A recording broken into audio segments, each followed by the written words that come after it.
Hey, what is up, mortals? It is Sunset here with a new video for you.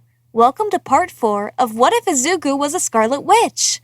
I just wanted to greet you guys by just saying, sit back and relax. You're in for a treat. So we begin. Izuku and Fumikage were sitting in the living room of the Midoriya residence, both firmly holding an envelope from UA Academy. They exchanged nervous glances, urging the other to open their letter first. Oh, for heaven's sake! This is ridiculous! Agatha spoke up, rolling her eyes as she eyed her two students. If one of you doesn't open up a letter, I'll do it for you both. Tokoyami took a deep breath and tore his open, the letter first appearing empty. As he turned it, a small disc fell out, clattering onto the table.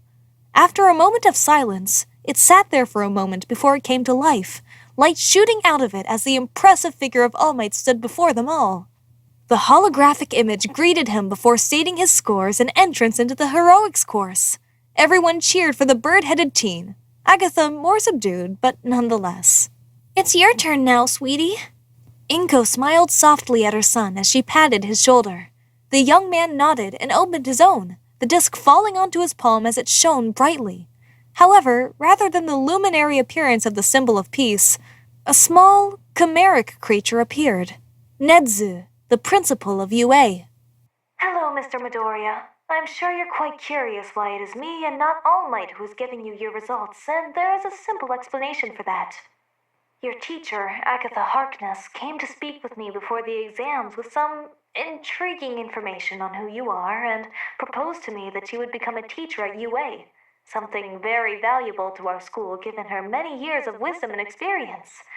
In return for being able to assist in your heroics classes and further tutor you in Mr. Tokoyami's mystical skills. Nedzu paused to take a sip from his cup of tea before smiling. I, of course, could not possibly turn down such an offer. I look forward to seeing you all at my school, both Agatha as one of my staff members and you young witches in training in the heroics course. I must also congratulate you on your achievement, Mr. Midoriya. Getting first place in this year's exam is nothing to scoff at. Izuku's jaw had already dropped in tandem with Fumikage when the Chimera principal had revealed that Agatha would be a teacher at UA. But when he had so casually mentioned that he had gotten the top score, the young boy was so overwhelmed that he fainted from shock. Inko cried out as she rushed to catch her son, while Agatha chuckled softly into her own cup of tea. It would prove to be an interesting year. Izuku was dressed in his new UA uniform, struggling with his tie while a piece of toast was lodged in his mouth. His tutor had left far earlier in the morning, choosing to arrive before him. Inko smiled at the sight of her child fumbling with the piece of fabric. She sighed and moved over to him, whispering something under her breath and tapping the tie, the silk folding itself into a perfect knot. There. Now, hold on for a second, Izuku.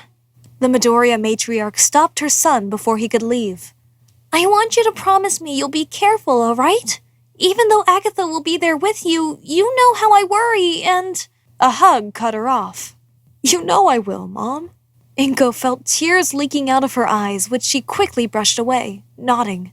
She ushered him out of the house, handing him his bag and watching as he headed towards the train station.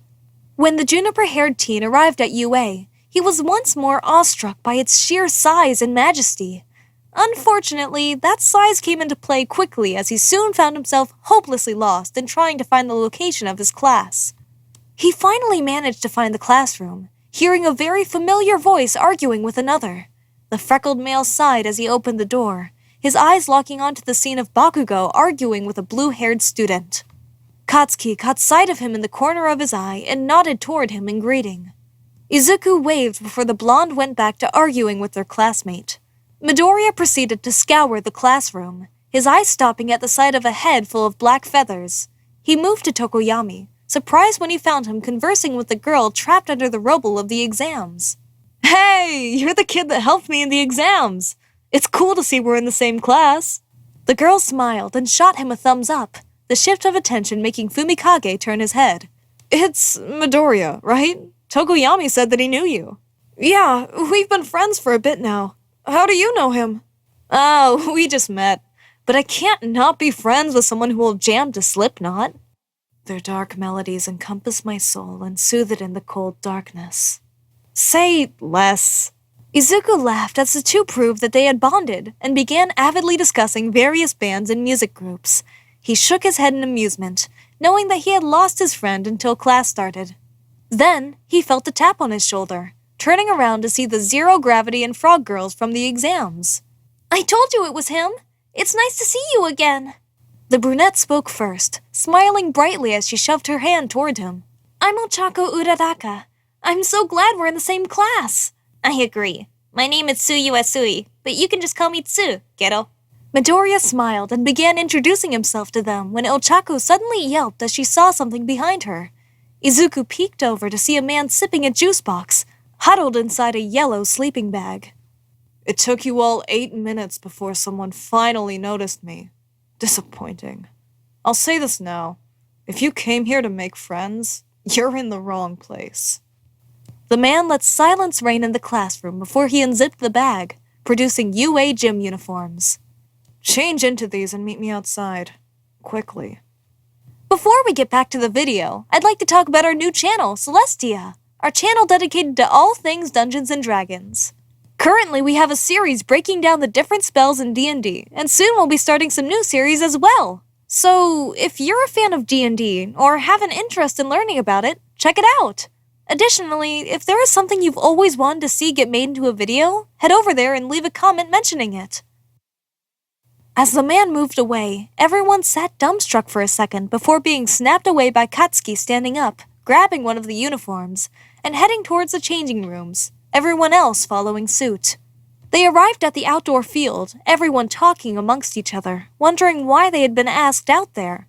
However, they were quickly silenced as a man from earlier demanded their attention.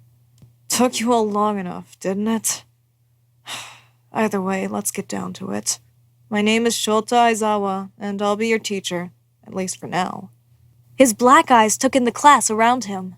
Today, there will be a quirk apprehension test. Although, before this, your school's probably prohibited using your quirk for the sake of some foolish belief that we are all equal. Well, that stops here. But Sensei, isn't today orientation?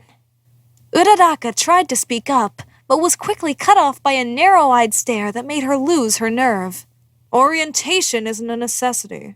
As such, I am allowed to pull you out of it for more important things. Got that? Hearing no complaints, he moved on, analyzing the students in front of him before singling out an ashen blonde student.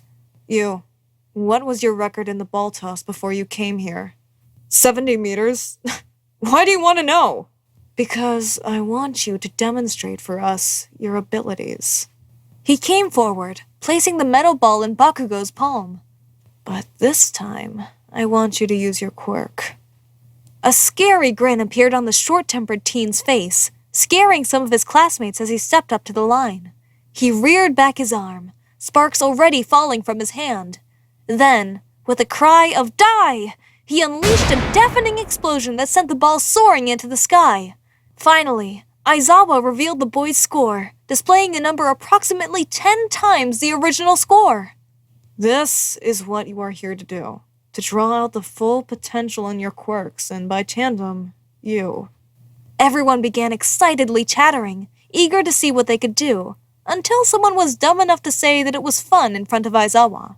You think this is going to be fun, huh? How about we up the stakes, then?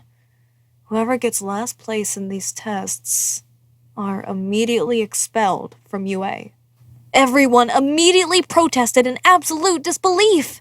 They had all worked so hard to get there, and to be expelled on the first day would be disheartening, to say the very least. Shut it. Suddenly, everyone went silent. UA is one of the most prestigious academies in Japan, and the hero course is no joke.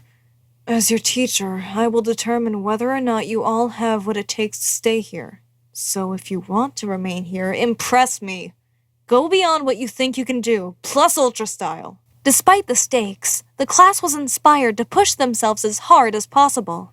For each test, Izuku subtly used the spells he had learned from Agatha to improve him physically, for those tests that he could not directly affect with his quirk. When it came to the grip strength test, Izuku used his quirk to short out the machine, reaching the maximum score.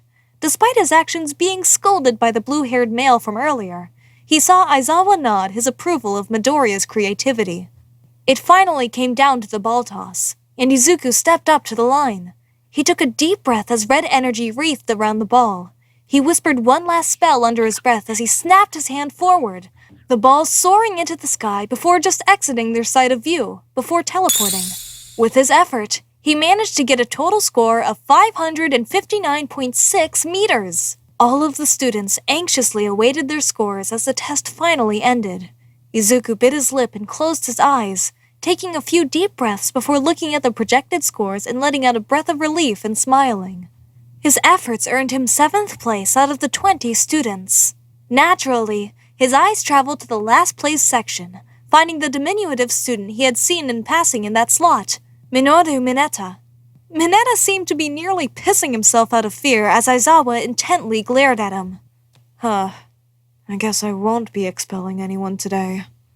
All of the students' jaws dropped as they began questioning their teacher.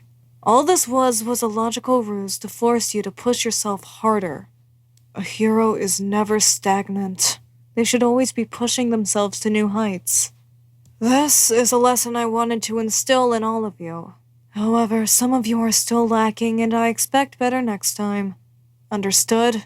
Everyone eagerly agreed before being dismissed by their cunning instructor. They quickly finished any business they had left at school that day before heading home, exhausted in every way possible from the test. Izuku and Tokoyami were waiting outside of Principal Nedzu's office, having received instructions to do so from Aizawa in private. The door to it opened, revealing Agatha standing there, who quickly ushered them in. They sat down at Nedzu's assistance and waited for him to speak.